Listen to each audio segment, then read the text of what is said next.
Hey guys, it's Matt. This is one of my favorite types of videos, just pondering how the Not Milk pulls all of this off. How it coordinates tens of thousands of things. A century? No, a week. I mean, almost. Maybe. It's just incredible what it is able to do. Without a doubt, there's supernatural means at play. There's things we will never understand while we're alive in this body. I'm going to play bits and pieces of this 8.5 hour video about just endless testimony related to the John F. Kennedy assassination. This person knew Ruby. This person worked with Oswald. Conflicting information. If you latch onto this, you'll think Oswald could have never done it. Then over here, someone will say, oh, he was capable of doing it. How the Not Milk pulls all this off. This person knew the Oswald, not the Osbournes, the Oswalds. Let me just play a little bit so you get a flavor for this. And of course, it was this difficult economic situation that brought about the fact that I offered my help as a woman to Marina while she was expecting her child. I didn't see him as a fanatic or a person about to do a wild thing, or even who could.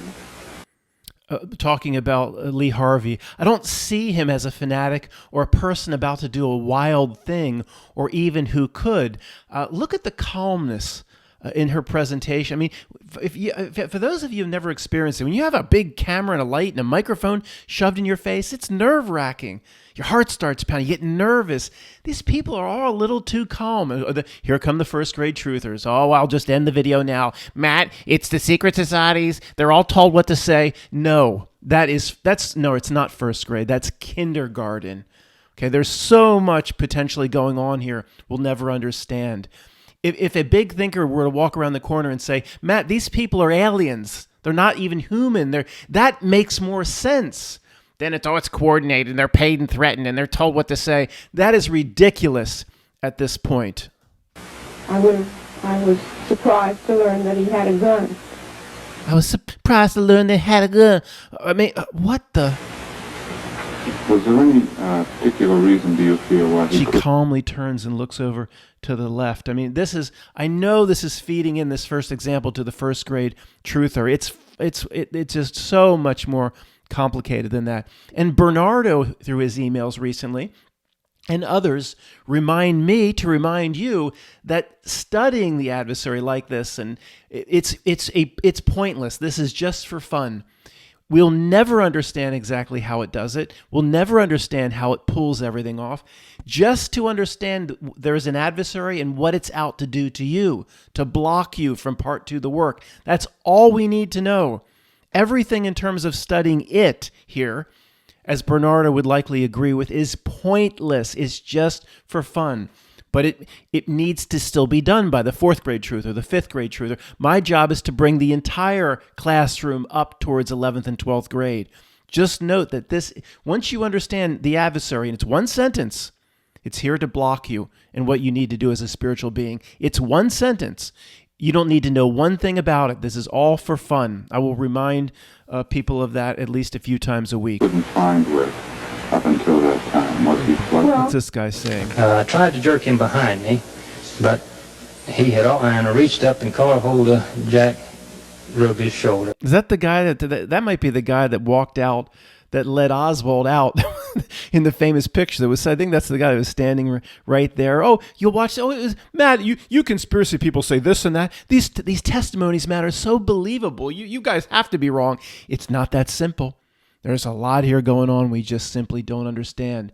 The download, whatever it may. If somebody comes along and says these people that are all, there's millions of aliens here that unzip human skin and they slither into bed at night and then they zip back up human skin, that actually makes more sense than saying it's just paid and threatened and people get paid money and coordinated by secret societies. Because the human is y'all went into the bathroom this morning after you woke up. The human is very limited, a very, very low being. It couldn't coordinate all of this without what you would call magic or supernatural means. And Matt, that's what the cabal is. I don't want to get into that horse shit. Look at the bottom. They got to put the darn the banner ad leading you to Wikipedia. So if anybody says the wrong thing, you go to Wikipedia, it'll show you the truth. I just want to include the banner. Let's just get past this guy. Left shoulder and shove back on. Shut At up. the same time pulling. Speaking, Oswald's murder was to shut him up. Also, they have said that they will not release in the immediate future at all any of the information the FBI has gathered which led them to believe so strongly that Oswald had assassinated the president. So a lot of these clips or interviews seem to be over the first few weeks, or even many of them the first few days after the assassination, all put together in an 8.5-hour video. I'll leave a link. I don't know why anybody would want to be a masochist and look throughout all of this, but I'll leave a link. And even this newsman here, the conspiracy he plants in the first part of what I'll play it again. It's very short. He says he was killed to shut him up. But what did he know? What did he know? That feeds into that story. And the last part is, the FBI won't release all this information. The subconscious mind hears, the FBI has all this information leading to the fact that Oswald was guilty and the lone gunman. They're feeding that. This newsman, is he in on it? Did he get secret orders? No.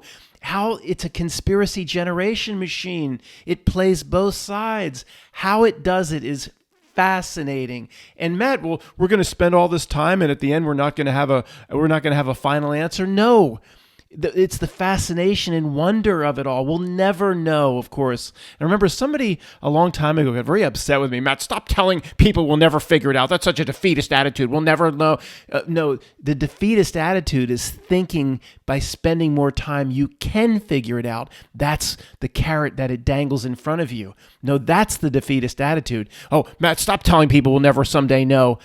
It wants you to keep putting the time in. It dangles the carrot that, you just do a couple more weeks of research on this thing, you'll figure it all out.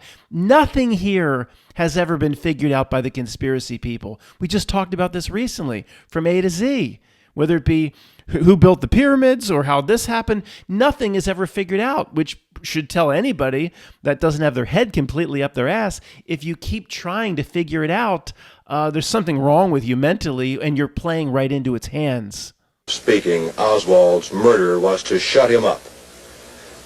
Also, they have said that they will not release in the immediate future at all any of the information the FBI has gathered which led them to believe so strongly that Oswald had assassinated the president. I said Jack was very religious. As a matter of fact, he went to the synagogue yesterday afternoon. He attends the Shereth Israel congregation here in Dallas. This guy has somehow all these notes and information about the Ruby family, knew Jack Ruby's sister, knows about his nightclub ownership. And I mean, whatever, if you're predetermined to believe one thing or another, whatever you believe, the Not Milk will feed you as much as you need to strengthen your beliefs so you can take one side against the other. It's incredible how it does business. And she termed her brother an easy touch in that she said oftentimes he leaves home with money to pay bills, and he'll go down the street and people alone. Some people say Jack was so nice, he'll give you the shirt off his back. And other people, Jack's emotional and he'll go off on people. It's all sides at the same time, but it's just coordinated by some Moose Lodge somewhere. Okay, then this woman is a stripper for Jack. See what she has to say? He did not like you all the way. You think that's true? Yes, I believe that's true. Have you seen any evidence of this? Have you seen people that Jack did not like and the way he reacted? Yes, I have. Would you tell us about him? Well, in certain instance, a person said something that maybe Jack didn't approve of, but Jack would say so. Straightforward. Straightforward. And Jack's type of person, if he likes you, there's not anything he won't do to help you in any way, money or just by being a pal. In a lot of ways, it's hard to just sit here and say. You like Jack Ruby? Yes, I like Jack Ruby. And in studying Not Milk, the small, minute subtleties are the most fascinating things to me. Things almost nobody would notice. Many of you, but the regular people, never. Take this frame, for instance. The woman, very early on, admits she's an exotic dancer. That's a stripper. That's as far as she'll go. It's amazing. She's admitted that back in the day. She's an exotic dancer. Now, she's being interviewed on the right. Why are both in the frame? Well, for a purpose. The woman on the left, you saw, she's smoking. Okay, she continues to smoke. She even lights one up on camera. And you think, well, she might be interviewed before. Maybe she was interviewed after. But the current interview, maybe she's not interviewed at all. I don't know. But the current interview is the woman on the right. Why isn't the camera focusing on her? Because the woman on the left is emphasizing that these are exotic dancers. The woman on the left is a bit more wild. She's smoking on the camera. You know, people think, well, can't she just not smoke for 5 minutes during the interview? Does she have to? And then lights up another one. She's attractive in certain. She's a little bit more robust. It's hard to see, but in certain she looks. She's a little more wild looking. She emphasizes that these are strippers. That's why they're both on camera. Isn't it common if you interview the woman on the right that you just focus on the woman on the right? Why are they both in frame? Everything is by design with Knottnilk. It's incredible. And he said, it's something that's unbelievable. How could a man shoot the president of our country? This was Friday late, around 3 o'clock. This is a little after 3 o'clock. I'd say 5 or 10 minutes afterward. Did he close up the club that night? Yes, he did. He said the club won't be open. I think under the circumstance that I should close the club tonight and tomorrow night. I don't know how long. But Jack is a person that thinks very highly of the Kennedys. And I myself said Friday, I said, being a mother, I said, can you possibly think how this woman feels? She just lost her son. And now she's lost her husband. And Jack said he should be killed, that's all. Yes. Should be killed. And it wasn't maybe the exact words, but it was very similar. The woman on the left subtly keeps calling attention to herself, whether it be the lighting up of a cigarette, brushing off her left shoulder, a cough, a look, as much as she can, where it's subtle that nobody will notice. She's just there. Why is she even in the frame? Like I said, brush off the shoulder. Oh, she just wants attention, or the secret society's told her to do that. That's not how it works, folks. A big part of Bernardo's email to me was about free will. And we're all on a path here of no free will. One of the main goals in life is to break free and to take back your own free will. This is very similar to my download concept. Nobody told the woman on the left to do this. The Men in Black didn't come in, yet she's doing exactly what the Knottnilk needs done here, emphasizing these are strippers, and many people will look down on them. Okay, let's bounce around a bit to see what will come up. We're on the air, Bert, and let's talk to you just a minute here. Is this all right? He didn't put a cigarette down. This is the local newsman from Dallas that interviewed Zapruder. Zapruder said, my secretary said, go ahead and go back up, pictures. That's the guy that interviewed Zapruder in the JFKFC film that I made. Okay. Ladies and gentlemen, I'd like to introduce to you the chief cameraman and assistant news director of WFA Television. This is Bert Shipp. Bert, we have brought the people pretty much up to date. Would you tell them exactly what you know as of this point? Well, Jay, I was standing at the trademark, waiting his arrival there. All of a sudden, we saw them approaching. They didn't slow down. As a matter of fact, they were going 70, 80 miles an hour past us. Everybody was unknowingly, didn't know what happened there at the trademark. And then I jumped in a police car and went to Parkland. When I got there, I found that nobody knew too much about where he was hit, but they knew that the president was shot in the head. This is what I've been told now, Jay. The president was shot in the head. Connolly was shot in the chest. Both of them are still alive when I left the hospital. Do you have some film? And yeah, I have film Will you at the get the hospital. film and see if you can get it developed real quick? Yeah, I and will. Put it on the air And going through. one quote we got out there was Yarborough said the scene was too gruesome to describe. I know. And I've spent most of my time, so I'll get the film ready now. Good. Ladies and gentlemen, let me bring you up to date. Jerry Haynes and I were within about... Had to emphasize that, didn't he? The scene was too gruesome to describe. But they told him to say that. No, that's not how it works. Who knows how it works? But it's not. Okay, I guess I'm being a little repetitive. There's some first grade truthers here. I'm trying to help them. The scene was too gruesome to describe. Had to get that in, didn't he?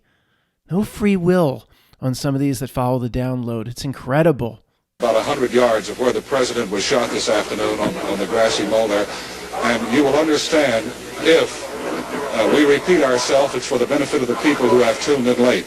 We are presently televising over WFAA television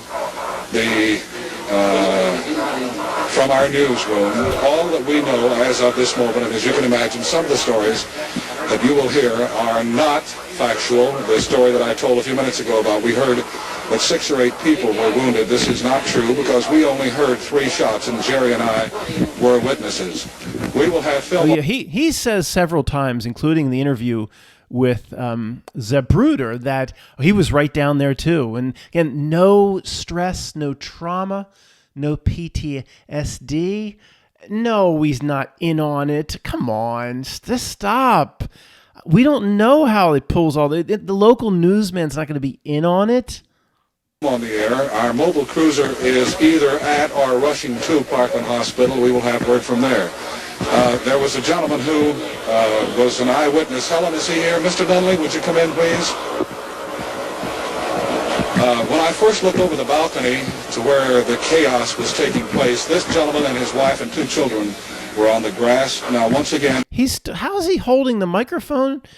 He's got a cigarette in his right hand, I think, putting his right hand around the guy's shoulder with still holding the cigarette. He's got a piece of paper and a microphone. And okay, my friend Tony, or your best friends, or your Aunt Ginny, say, Matt, you people, you've heard of Occam's razor. Occam's razor? Yeah, I've heard of that. Occam's razor. Now, what's more logical? You know what it means, right, Matt? Oh, yeah, the simplest explanation is usually true. What's more likely, Matt, that it really happened and people are just actually giving forth the testimony of what they actually saw? Or that thousands of people along the way are somehow faking it or lying, or I agree.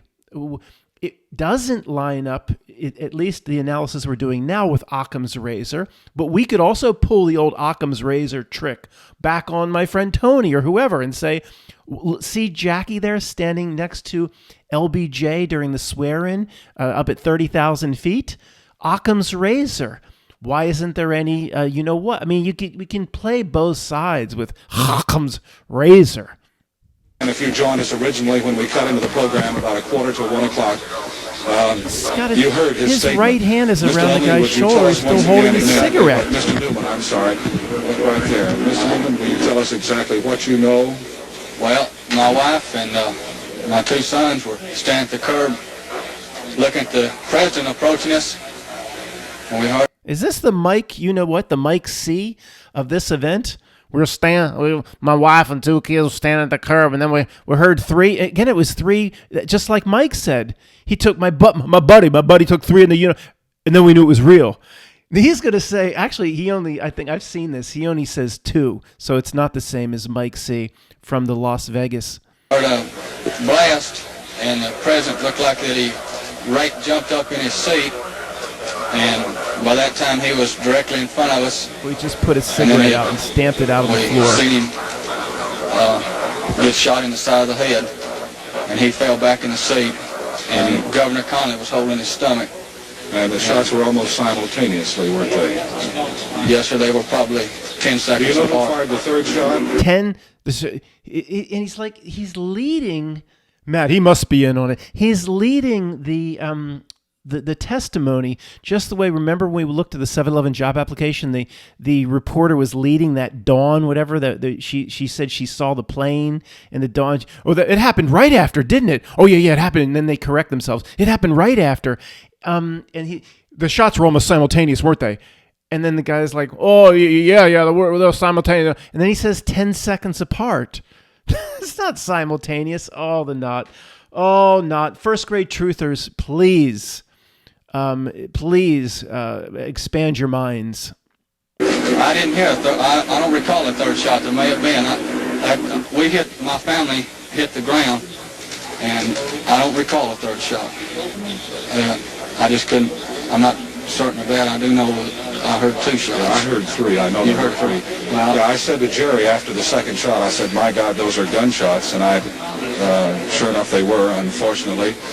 He's calm. He was there when the head of the cantaloupe exploded, and no PTSD on this guy. No, he's just calm. And same with Abe. Abe's a brooder. And it's just, look, I don't want to stray too much. How the Not Milk does all this. Yeah, somebody like my friend Tony will say, what's more logical, Matt, that thousands of people are laying down false testimony, or it really happened, Matt, like history says? Well, there are impossibilities on the other side that say it couldn't possibly have happened like history says. And again, to try to figure it all out at the base level is falling for its trick. One of the main messages for class today, for those that are here with us who didn't have to clear fields today, is to never go back into the weeds and try to figure out how anything was done. That is what it wants. This is 100%. For example, just as an example, we'll go into the weeds as an example. Just a few minutes ago, someone could have said, Matt, you talk about all this eyewitness testimony. Well, it would be so easy for them to pull off. You just need a guy up in the Texas building, the book depository with blanks, and then you need, there's certain pyrotechnics that can be added to the back of the limousine, and JFK knows to lunge forward or back as, say, the quote pyrotechnics go off, and the people in the crowd, and they don't really know the puff of mist of what they just saw, and they're going to report that this happened to JFK. It would be very easy, Matt, to pull. Okay, it would be, but never go to that level. Here's how I think the pyramids were built. See, you can move this block with this lever. Never go there. The lesson here is this is 100%. It's exactly what the Not Milk wants. We have to go to 10,000 feet, then to 100,000 feet every single time. All we need to know is, in general, one sentence, that there's a spiritual adversary here, and it throws a lot of bullshit, a tremendous amount of bullshit to the millionth power in front of us, and it asks us to take the bait. It doesn't matter one bit how it was done, and we'll never know. That's the ultimate message of trying to figure things out over the past 15 years and never getting anywhere. We'll never know. The reality itself has certain means at its disposal that we'll never understand. So it's fun to do. It's incredibly fascinating. We'll continue to do this because it's fun, and also it helps pull the 4th grader per the close of this message up to 8th grade or 9th grade, whatever it may be. That's my role, to get the 5th grader to 10th grader, to get the 9th grader. I was going to say to, you know what, I'll skip that and say to get the 9th grader to 12th grade. That is my role. The actual finish line, you have to cross yourself with the work. Worry about yourself, worry about yourself activities, per the email that Bernardo sent me. Breaking free of a reality that puts people on a no free will course, to break free of it, to gain back free will, similar to my radio station frequency and download concept. Conversations in detail, the person we're looking at, what did he know? When was he told? Was he born to play this, or did he know at 7 years old or did they tell him the night before? Jack, we have a nice room arranged on David Bowie Island. I guess, would it have been James Dean Island, or what would be the timing of that? It doesn't matter. You could say Julius Caesar Island. If it happened once, it was probably the same with Julius Caesar. Why would I not think? Why would I think that's legitimate and this isn't? And Knock plays its same tricks in a loop, in a repeating script, theme, and loop over and over again. Never go into its weeds. Did somebody come by the night before and say, Jack, we're going to Dallas tomorrow. Remember that thing we alluded that you might have to? That's tomorrow. You're going to, you have to do that tomorrow. We have to do that tomorrow. That thing I would do. And then you're going to go off to Julius Caesar Island. I mean, okay, never. But Matt, you say never go there, and we're going there. We're going there for fun, okay? And so I can emphasize the point not to go there. Okay, the trolls will still have something for me. A screen exercise. Matt's returning to the screen. Matt's not there. Matt's there. Oh, God. The troll comments have been very strange recently. I'd like to maybe do a whole video and highlight some of the insanity that comes from some people. But what did he know, this person we're looking? Never go there. It cannot be figured out, and it tempts you. Those that start to wake up and pop their head up out of the water, it will tempt you till the day you die as to research will bring the answers, and it will bring no answers but more confusion. How it pulls this off, to me, is the most fascinating thing in the entire world. We don't need to do it. It's just for fun. It's all about worry about yourself, do part 2 of the work, gain back, as Bernardo would say. You make sure you're on a track of free will, not on a track of download non-free will. Most people, of course, around us follow its track. To a degree, we do too. We will always need to do more work to separate from its track. Thanks for listening.